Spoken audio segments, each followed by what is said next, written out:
네, 안녕하세요. 소중한 나날들입니다. 오늘도 이렇게 찾아주셔서 정말 감사드립니다. 오늘 집에 들어오는데 그 골목 어귀에 그 붕어빵을 만드는 게 생겼더라고요. 그 작은 포장마차 아시죠? 붕어빵 굽는. 그래서 마침 잘 됐다 하고 사려고 했는데 그 앞에 그 현금만이라고 써 있어요. 그래서 나 현금이 없는데, 요즘 현금 갖고 다니는 사람 별로 없잖아요. 대부분 카드죠. 카드도 아니죠. 요즘에는 다 휴대폰 안에 들어가 있으니까. 그래서 그냥 뒤돌아서서 이제 집으로 왔어요. 근데 집에 와서 생각해보니까 계좌 이체를 해드리면 되는데 그 생각을 못했어요. 시도도 하지 못하고 못 사왔는데 그게 아직까지 생각이 좀 납니다. 아직까지 먹고 싶어요. 가서 사 먹어야 되나 그런 고민에 좀 빠지는 시간입니다. 그 계좌 이체만 했으면 됐는데 왜 그걸 생각 못했지 모르겠어요. 그 현금이라는 거 이게 참 묘하죠. 좀 없으면 좀 서러워지고, 또 있으면 또 있는 대로 불안하고, 적으면 아쉽고, 또 많으면은 또 그것대로 걱정도 생기고. 뭐 젊을 때 돈을 벌기 위해서 시간을 바쳤고, 또 나이가 들어서는 뭘 해야 될까요? 저는 그 돈으로 시간을 사야 된다고 생각을 해요. 건강을 팔아서 돈 모았는데 정작 아플 때 그 돈이 건강을 돌려주지는 않잖아요. 그래서 뭐 돈 앞에서는 사람도 많이 변하고요. 부부도 그렇고 형제도 그렇고 부모 자식 간에도 그렇고 돈 얘기 나오면 목소리 좀 달라지죠. 가만히 생각하면 뭐 돈이라는 게 그냥 종이 몇 장, 숫자 몇 개에 불과한데, 뭐 그 자체는 뭐 따뜻하지도 차갑지도 않은 그런 느낌인데, 이제 그걸 이제 대하는 사람의 마음이 뭐 따뜻해지기도 하고 차가워지기도 하고 뭐 그런 거 아닐까 싶어요. 그 오늘의 이야기도 바로 그런 이야기예요. 돈이 사람의 마음을 어떻게 바꾸는지, 그리고 돈 외에 진짜 남겨야 될 것이 무엇인지, 뭐 그런 사연입니다. 오늘 좀 길게 영상을 만들려고 했는데 또 할 일이 좀 있어가지고 오늘도 그냥 1부, 2부 나눠서 1부만 일단 만들었으니까 1부 먼저 들리도록 할게요. 자, 그러면 그 1부 천천히 들려드리겠습니다. 그리고 구독과 좋아요 부탁드리고요. 그리고 그 댓글 남겨주세요. 댓글이 제일 반가우니까요. 댓글 좀 남겨주시면 좋겠습니다. 장맛비가 내리던 그날 저녁, 하늘은 유독 낮게 내려앉아 있었다. 빗줄기가 굵어질수록 장지의 공기는 더욱 무겁게 가라앉았고, 검은 우산들이 빼곡히 모인 그 자리엔 슬픔보다 더 날카로운 무언가가 떠돌고 있었다. 정순이는 올해로 72이 되었다. 머리카락엔 세월이 하얗게 내려앉았고, 손마디엔 평생을 일군 굳은 살이 켜켜이 쌓여 있었다. 그녀는 검은 우산을 두 손으로 움켜쥔 채 한 발짝도 움직이지 못하고 서 있었다. 눈앞에서 벌어지는 광경이 믿기지 않았기 때문이다. 막내 아들 상훈의 장례식이었다. 47. 한창 일할 나이에 갑작스러운 심장마비로 세상을 떠난 아들. 순이에게 상훈은 단순한 막내가 아니었다. 남편이 일찍 떠난 뒤 홀로 새 아이를 키우며 가장 많이 기댔던 존재. 명절이면 반드시 찾아와 가스레인지를 닦고 형광등을 갈아주던 유일한 자식이었다. 그런 상훈이 떠났다. 가슴에 구멍이 뚫린 것 같았다. 숨을 쉬어도 공기가 들어오지 않는 느낌이었다. 그런데 지금 그 아들의 관 앞에서 두 며느리가 서로의 멱살을 잡을 듯 언성을 높이고 있었다. 큰 며느리 현정이 먼저 목소리를 높였다. 40대 중반의 그녀는 날카로운 눈매에 항상 계산이 빠른 사람이었다. 입술이 파르르 떨리며 내뱉는 말에는 도끼가 서려 있었다. 아니, 그러니까 시어머니가 누구 편을 드신다는 거예요. 상훈이가 떠났으면 그 몫은 당연히 남은 형제들한테 가는 거 아니에요? 둘째 며느리 수진도 지지 않았다. 39의 그녀는 평소엔 온순해 보였지만 돈 이야기가 나오면 눈빛이 달라지는 사람이었다. 언니야말로 왜 남의 몫까지 욕심내요? 우리도 장남이 됐어요. 적지 않게. 순이는 그 자리에 얼어붙듯 서 있었다. 빗물이 우산을 타고 흘러내려 검은 구두 위로 떨어졌지만 느껴지지 않았다. 관 속에 누워있는 상훈의 얼굴이 떠올랐다. 입관할 때 보았던 그 평온한 표정, 마치 오랜 잠에 빠진 것처럼 고요했던 아들의 모습. 그런데 그 앞에서 며느리들이 상속 이야기를 하고 있다. 아직 흙도 덮지 않은 관 앞에서. 순이는 입술을 꽉 깨물었다. 무언가를 말하고 싶었지만 목소리가 나오지 않았다. 평생을 참고 인내하며 살아온 습관이 그 순간에도 그녀의 입을 막고 있었다.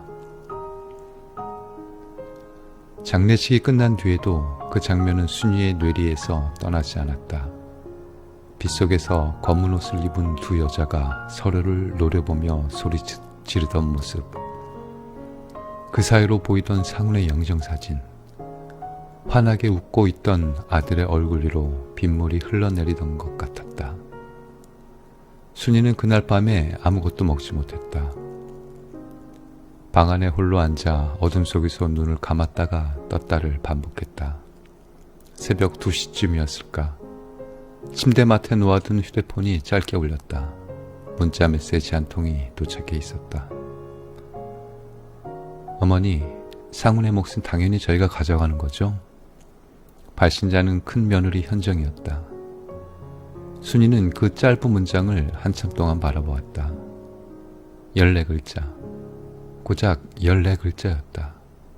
그런데 그 안에 담긴 의미는 차갑고 날카로웠다. 아들이 떠난 지 아직 하루도 지나지 않았다. 49제는커녕 3제도 지르지 않았다. 그런데 벌써 몫이라는 단어가 나왔다. 순이는 휴대폰을 내려놓고 천장을 올려다보았다. 천장에 금이 간 부분이 희미하게 보였다. 저 금도 언젠가 붙어 있었는데 고칠 엄두를 못 냈구나. 상훈이가 살아있었다면 벌써 올라가서 메워졌을 텐데. 그녀의 손이 무의식적으로 침대 옆 협탁 위를 더듬었다. 손끝에 차가운 금석이 닿았다. 상훈이의 똑딱이 시계였다. 오래되어 도금이 벗겨지고 유리에는 잔 흠집이 나 있었지만 아직도 딸깍딸깍 소리를 내며 움직이고 있었다. 상훈이가 어릴 적부터 차고 다니던 것이었다. 대학 입학 선물로 새 시계를 사주려 했을 때도 아들은 고개를 저었다. 이게 좋아요. 엄마 아버지가 마지막으로 사주신 거잖아요. 그 시계를 상훈은 죽기 전까지 차고 있었다. 병원에서 유품을 정리할 때 간호사가 건네준 것 중 하나였다. 순이는 시계를 손에 쥐고 가만히 귀에 가져다 대었다. 딸깍딸깍. 작은 소리가 규칙적으로 울렸다. 마치 상훈이가 아직 살아서 옆에 있는 것 같았다. 눈물이 흘러내렸다. 소리 없이. 순이는 그렇게 새벽 내내 시계를 안고 있었다. 창밖에서는 여전히 비가 내리고 있었고 어둠 속에서 똑딱이 시계만이 유일하게 움직이고 있었다. 앞으로 어떤 일이 벌어질지 그녀는 아직 알지 못했다. 다만 한 가지는 분명했다. 지금부터 무언가가 달라질 것이라는 것. 그리고 그 변화의 중심에 자신이 서게 될 것이라는 것. 순이의 인생에서 인내라는 단어는 공기처럼 당연한 것이었다. 23세 시집와서 40의 남편을 잃기까지 그녀의 삶은 참는 것의 연속이었다. 시어머니의 구박을 참았고 남편의 무관심을 참았으며 아이들을 키우느라 자신의 꿈을 포기하는 것도 참았다. 그렇게 참고 참으면 언젠가는 좋은 날이 올 거라 믿었다. 남편이 이 세상을 떠난 날도 그녀는 울지 않았다. 장례식장에서 큰아들이 엄마 우셔도 돼요 라고 했을 때도 고개를 저었다. 울면 아이들이 무너질 것 같았다. 그래서 참았다. 그게 어머니의 역할이라고 생각했으니까. 남편 김재호는 성실한 사람이었지만 운이 따르지 않았다. 작은 철물점을 운영했는데 대형마트가 동네에 들어서면서 손님이 뚝 끊겼다. 빚을 지고 갚고 다시 지고 그 악순환 속에서 몸이 먼저 망가졌다. 간암이었다. 발견했을 때는 이미 손을 쓸 수도 없는 상태였다. 남편이 남긴 것은 작은 주택 한 채와 몇백만 원의 적금, 그리고 3명의 아들뿐이었다. 순이는 그것만으로 아이들을 키워야 했다. 새벽에 김밥을 말아 학교 앞에서 팔았다. 낮에는 식당에서 설거지를 했고 저녁에는 아파트 청소 일을 나갔다. 손마디가 갈라지고 무릎이 시려왔지만 병원 갈 시간이 없었다. 아이들 학비를 대려면 하루도 쉴 수 없었으니까. 큰아들 상철은 영리했다. 공부를 잘해서 장학금을 받고 대학을 졸업했다. 대기업에 취직해서 결혼하고 지금은 부장 직함을 달고 있다. 순이는 그 아들이 자랑스러웠다. 하지만 상철은 바빴다. 늘 바빴다. 명절에도 해외 출장이라며 얼굴을 비추지 않았고 어쩌다 전화가 와도 엄마 나 지금 회의 중이야. 나중에. 이것이 전부였다. 며느리 현정은 처음엔 예의 바른 사람처럼 보였다. 하지만 시간이 지나면서 차갑게 변했다. 명절에 순이가 작은 용돈이라도 건네면 어머니 이런 거 안 받아도 돼요. 저희가 뭐 어렵나요? 라며 손사래를 쳤다. 거절하는 것처럼 보였지만 그 뒤에 깔린 뜻은 달랐다. 시어머니한테 받을 게 뭐가 있어요? 이런 뉘앙스였다. 둘째 아들 상민은 달랐다. 공부에 재능이 없어서 대학을 2번이나 떨어졌고 이 일 저 일 전진하다가 30 중반에 겨우 결혼했다. 며느리 수지는 처음엔 순이에게 잘 보이려고 했었다. 어머니 제가 맛있는 거 해드릴게요. 하지만 그것도 얼마 가지 않았다. 상민이 사업을 한다며 돈을 빌려달라고 했을 때 순이는 1000만 원을 내주었다. 평생 모은 돈의 절반이었다. 사업은 망했고 돈은 돌아오지 않았다. 그런데도 수지는 또 연락해왔다. 어머니, 상민이가 또 기회가 있대요. 조금만 더. 순이는 그때도 참았다. 아들이니까, 내 뱃속에서 나온 아이니까. 막내 상우는 형들과 달랐다. 어릴 때부터 순하고 다정했다. 공부는 평범했지만 손재주가 있어서 기술직으로 취직했다. 큰 돈을 버는 것은 아니었지만 꾸준히 일했고 어머니에게 부담을 주지 않으려고 했었다. 명절이면 반드시 찾아왔다. 현관문을 열고 들어서며 엄마 나 왔어요 라고 할 때의 그 목소리. 순이는 그 목소리를 들을 때마다 가슴이 따뜻해졌다. 상우는 오자마자 소매를 걷어붙이고 집안을 둘러보았다. 가스레인지에 기름때가 묻어 있으면 닫고 형광등이 깜빡이면 갈아주었다. 수도꼭지에서 물이 새면 직접 고쳤다. 엄마 이런 거 불편하면 바로 말해요. 업자 부르면 돈 들어. 어느 추석이었다. 상훈이 부엌에서 설거지를 하고 있었고 순이는 방에서 그 모습을 바라보고 있었다. 상훈이 갑자기 돌아보며 말했다. 엄마, 살아보니 별거 없더라. 순이는 고개를 갸웃했다.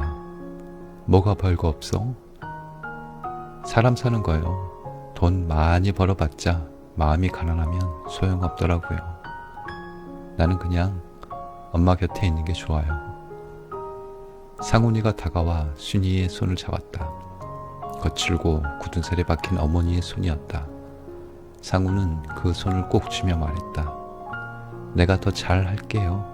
형들은 바쁘니까 엄마는 내가 볼게. 순이는 그 말에 눈시울이 뜨거워졌지만 참았다. 상훈 앞에서 약한 모습을 보이고 싶지 않았다. 그래, 알았어. 밥이나 먹자. 그런 상훈이 떠났다. 심장마비. 너무도 갑작스러웠다. 회사에서 일하던 중에 쓰러졌다는 소식을 들었을 때 순이는 귀를 의심했다. 뭐라고? 상훈이가? 병원으로 달려갔을 때는 이미 늦었다. 응급실 침대 위에 누운 아들의 얼굴은 창백했고 심장은 뛰지 않았다. 순이는 아들의 손을 잡았다. 아직 온기가 남아 있었다. 상훈아, 엄마야. 눈 떠봐, 상훈아. 의사가 다가와 고개를 저었다. 사망 시간을 선고했다. 순이는 그제야 무릎이 꺾였다. 바닥에 주저앉아 아들의 이름을 불렀다. 평생 울지 않던 그녀가 그날은 울었다. 소리내어 목이 터지도록 울었다. 장례를 치른 뒤 집으로 돌아왔을 때 집안은 텅 비어 있었다. 상훈이 마지막으로 고쳐준 형광등이 밝게 빛나고 있었고 가스레인지는 깨끗이 닦여 있었다. 순이는 부엌에 서서 한참을 바라보았다. 저 기름때 없는 가스레인지를 누가 닦아주나? 앞으로 형광등이 나가면 누가 갈아주나? 그런 생각을 하다가 문득 침대 옆 협탁이 눈에 들어왔다. 상훈이의 똑딱이 시계가 놓여 있었다. 병원에서 받아온 유품이었다. 순이는 시계를 집어들었다. 차갑고 낡은 금속 표면 위로 상훈의 온기가 아직 남아있는 것 같았다. 딸깍딸깍. 초침이 움직이는 소리가 고요한 방에 울렸다. 순이는 그 소리를 들으며 밤을 보냈다. 상훈이가 옆에 있는 것 같았다. 아직 떠나지 않는 것 같았다. 그래서 시계를 내려놓을 수가 없었다.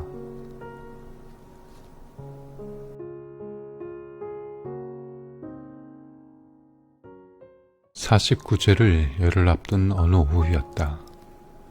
순이는 거실 소파에 앉아 창밖을 바라보고 있었다.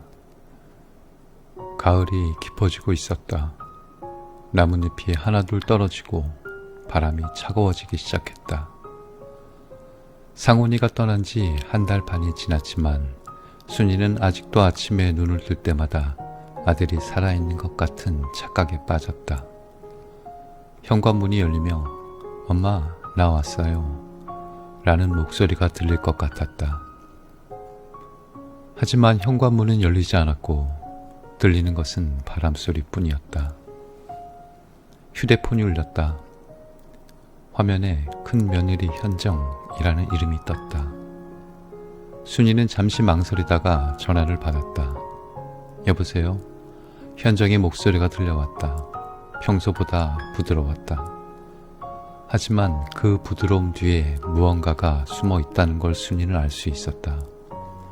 어머니, 그동안 많이 힘드셨죠?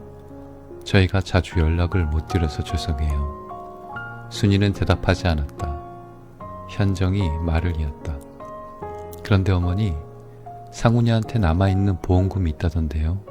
형부가 알아봤는데 꽤 되더라고요. 순이의 손이 살짝 떨렸다. 보험금. 그 단어가 가슴에 무겁게 내려앉았다. 그래서? 그게요, 어머니가 받으시면 형제들끼리 또 복잡해지니까요. 저희가 알아서 처리할게요. 어머니는 뭐 힘들게 돌아다니실 필요도 없고요. 현정의 말투는 친절했지만 내용은 그렇지 않았다. 순이는 조용히 물었다. 알아서 처리한다는 게 무슨 뜻이니? 네? 그냥 저희가 서류 종료하고 나눠서 가져가면 되는 거죠. 어머니는 사인만 해주시면 돼요. 순이는 한참 동안 아무 말도 하지 않았다. 전화기 너머로 현정의 숨소리가 들렸다. 조바심 내는 기색이었다. 어머니, 들으셨어요? 알았다. 생각해볼게. 순이는 전화를 끊었다. 다음 날 오전, 이번엔 둘째 며느리 수진이 찾아왔다. 미리 연락도 없이 불쑥 나타났다. 현관문을 열자 수진이 비닐봉지를 들고 서 있었다. 어머니, 과일 좀 사왔어요. 요즘 건강 챙기셔야죠. 순이는 묵묵히 그녀를 맞았다. 거실에 앉은 수진은 과일을 꺼내며 이런저런 말을 늘어놓았다. 날씨가 추워졌다. 상민이가 요즘 새 일을 알아보고 있다. 아이들이 학원비가 많이 든다. 순이는 듣고만 있었다. 그러다 수진이 본론을 꺼냈다. 어머니, 그런데 말이에요. 형님네만 챙기지 마세요.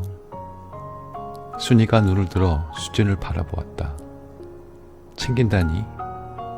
보험금 말이에요. 형님네가 벌써 손 쓰고 있다던데. 저희도 몫이 있잖아요. 상훈이 장래에 우리도 돈 많이 썼어요. 적지 않게. 순이는 한숨을 내쉬었다. 속이 답답해졌다. 아들이 떠난 슬픔이 채 사라지기도 전에 며느리들은 벌써 돈 계산을 하고 있었다. 장례식에서 서로 붙잡고 싸우던 그 모습이 떠올랐다. 그때도 지금도 달라진 건 아무것도 없었다.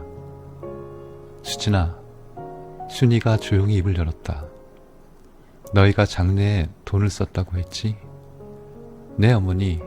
화원도 크게 보내고 조문객 식사비도. 그래, 그건 고마워. 순이는 잠시 말을 멈추었다. 말을 이었다. 근데 상훈이가 살아있을 때는 어땠니? 수진의 표정이 굳어졌다. 네? 상훈이 아팠을 때 병원에 데려간 적 있어? 밥 한 끼 사준 적 있어? 수진은 대답하지 못했다. 순이는 더 이상 말하지 않았다. 수진은 대답하지 못했다. 순이는 더 이상 말하지 않았다. 그냥 창밖을 바라보았다. 잠시 후 수진은 어색하게 일어섰다. 어머니, 저 갈게요. 과일 드시고요. 현관문이 닫히는 소리가 들렸다. 순이는 소파에서 일어나지 않았다. 눈앞에 놓인 과일 바구니가 쓸쓸해 보였다. 그날 밤 순이는 오랫동안 잠을 이루지 못했다. 침대에 누워 천장을 바라보다가 문득 상훈이의 얼굴이 떠올랐다. 마지막으로 본 날이 기억났다. 장례 일주일 전이었다. 상훈이 퇴근 후 잠깐 들렸다. 엄마, 괜찮아요? 괜찮아. 왜? 요즘 얼굴이 안 좋아 보여요. 병원 가봤어요? 아이고, 나는 괜찮아. 너나 챙겨. 상훈이 웃으며 말했다. 엄마는 맨날 그래. 자기는 안 챙기면서 난 걱정만 해. 그리고는 냉장고를 열어 우유팩을 꺼내더니 유통기한을 확인했다. 이거 지났네. 버릴게요. 그 사소한 장면이 선명하게 기억났다. 우유팩을 들고 쓰레기통을 향하던 아들의 뒷모습. 그게 마지막이었다. 다음에 본 건 병원 응급실 침대 위에 싸늘한 몸이었다. 순이는 베개에 얼굴을 묻었다. 눈물이 흘러내렸다. 상훈아, 왜 먼저 갔어? 엄마보다 왜 먼저 갔어? 그 후로 며칠 동안 순이는 집 밖을 나가지 않았다. 밥도 제대로 먹지 않았다. 그냥 방 안에 앉아 상훈이의 사진을 바라보며 시간을 보냈다. 액자 속 상훈은 웃고 있었다. 30살 때 찍은 사진이었다. 그때만 해도 앞으로 이런 일이 생길 줄 몰랐다. 순이는 사진을 손으로 쓰여내리며 중얼거렸다. 그래도 내가 떠나기 전에 한 번만 더 보고 싶었다. 엄마가 얼마나 고마웠는지 한 번만 더 말해주고 싶었는데. 그때 현관 초인종이 울렸다. 순이는 일어나 문을 열었다. 택배기사가 서 있었다. 정순이 씨 맞으시죠? 등기 우편이에요. 서류봉투 하나를 건네받았다. 발신을 보니 보험회사였다. 순이는 봉투를 뜯었다. 안에는 몇 장의 서류가 들어있었다.